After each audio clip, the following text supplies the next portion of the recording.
Hello, welcome to I Wish I Knew podcast. I'm your host, Aspen Bailey.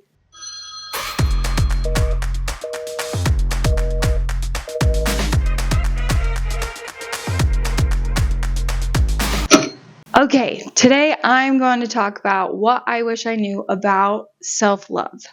Now, before you roll your eyes or say, oh great, another self-love podcast, I want to clarify I'm going to take a different approach to self-love and something that I think is way more beneficial than what is sometimes portrayed or whatever.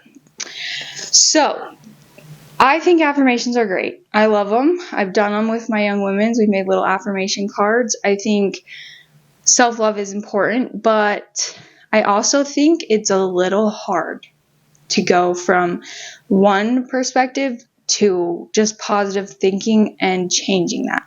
For example, sorry, my face was itchy if you're watching this. For example, growing up, I really struggled to think that I was enough. So telling myself I'm enough, I'm important, I'm loved, whatever, was really hard for me to believe and therefore accept as true because I wasn't ready to accept that. I wasn't to a point where my brain was allowing me to believe that. So today I want to offer anybody who might be in the same position, there's a bit of an easier way. So it's back to school. You know, we're trying on clothes, getting outfits for the first day of school, getting supplies, all these things. So I did that with my work yesterday. We filmed some back to school videos. The kids got outfits, tried them on. Some they liked, some they didn't, some they thought they wouldn't like, and then they tried it on and they loved it. So that's what I'm going to do here. We're going to do a little try on affirmations, okay? Because, for example, going from I don't think I'm enough to I'm enough was really hard. Didn't feel like it fit for me. So what I suggest doing instead, and what I wish I could have known, what I wish I knew, is that it could be a progression, really. Self-love is a journey, and you don't have to accept the affirmations that you hear a lot of the time, like, I'm worthy, I'm enough, I'm loved, I'm special, I'm a daughter of God. If you're not at that point, that's okay. And I wish somebody would have told me that because I wouldn't believe it, and then I would beat myself up for not believing it.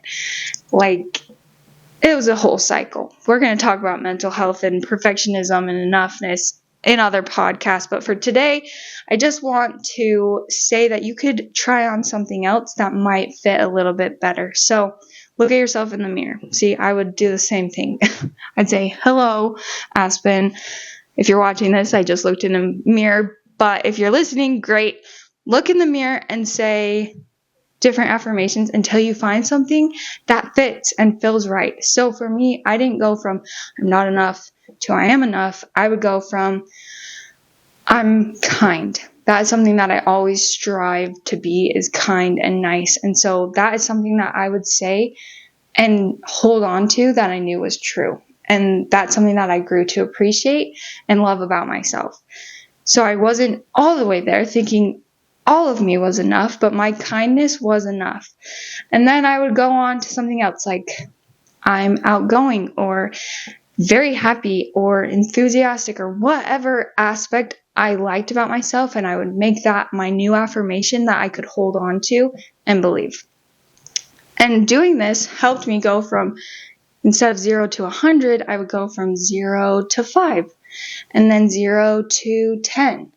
And slowly but surely, I was able to get to the point where now I graduated when did I graduate? 5 years ago? 6 years ago from high school? Was it 6? Oh my gosh.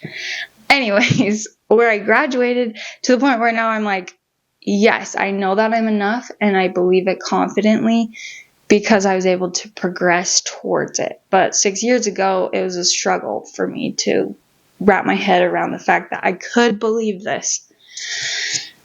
Sorry, that was really loud. I sometimes talk forever and then I forget to breathe and slow down. So a talking podcast is going to be great for me to learn. But anyway, sorry, I take big, deep breaths. Okay. Second thing I want to say, a lot of you know I'm a member of the Church of Jesus Christ of Latter-day Saints. I love my religion. I love the gospel. I love being a part of this. I also love my calling. I'm with the young women. And so that's a big reason why I felt to do this podcast, is because I want to share with everybody the things I wish I knew, but especially with the youth. So we are learning, and a big thing that I do is help the youth plan lessons to share with the girls on Sunday. And so this year in the church, we are studying the New Testament. And so in the New Testament, a lot of you may be familiar with the Sermon on the Mount that Jesus gives. And with that are the 2 great commandments that he says. Number 1, love God. Number 2, love your neighbor as yourself. And I've heard this a lot, and I definitely want to say I agree with this, but this is not what I'm going to focus on today. A lot of people say you have to love yourself before you can love your neighbor. Yes, agree. You can't pour from an empty cup. I'm not trying to diminish that.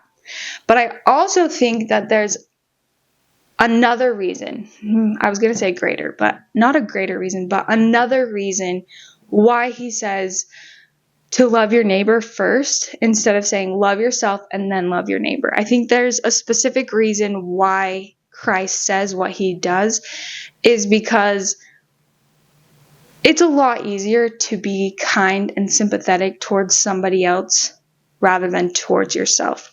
For example, I love to play volleyball. I still do. Every chance I get, I'll totally play. In high school, if I missed a serve, first thought in my head, you idiot, why did you do that? You ruined the game for us. Come on. It's way easier to beat yourself up when you make a mistake.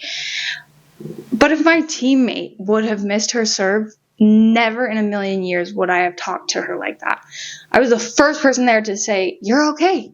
It's all right. We're going to get the next point. Move on. So positive with my team. But with myself, I was very negative. And so what I think Christ was trying to tell all of us is how you speak to your neighbor is how you should speak to yourself. How you love your neighbor is how you should love yourself.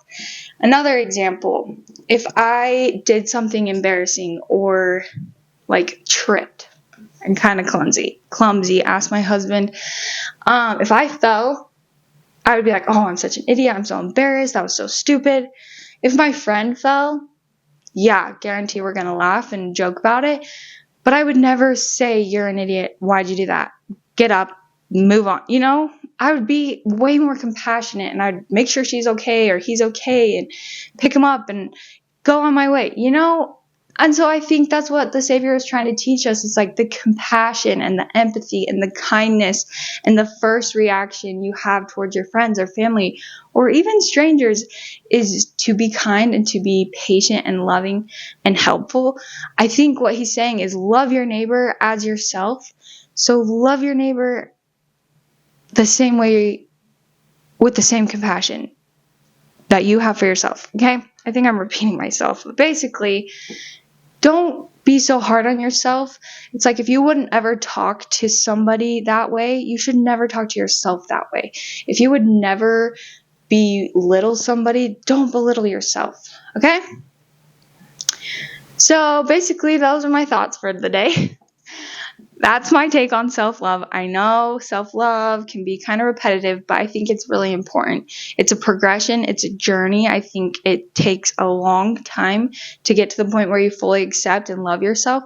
So just be patient. Try on different things until it feels right and work your way up to the ideal affirmations, whatever you want to call it. And notice how you speak to yourself, because how you speak to yourself matters. I think I have a sticker on my wall here that says that, yeah, the way you speak to yourself is important and it matters. If you're listening on the podcast, I have this wonderful wall behind me that I made that has all these quotes that I love. So that's what I was pointing at. But anyways, that's what I had to say. I wish I knew that I could grow and be patient in my self-love, that I didn't have to beat myself up for not fully loving myself the way I thought I should. It's a progress. It's a journey, and it's something that you have to do on your own pace with your God and yourself. But I just love you all. Thanks for listening. If you are, I don't even know if anyone's going to listen to this, but I'm excited for this. I think it's really important to share what we've been given. And so there we go. There is something I wish I knew. Talk to you guys next week. Love you.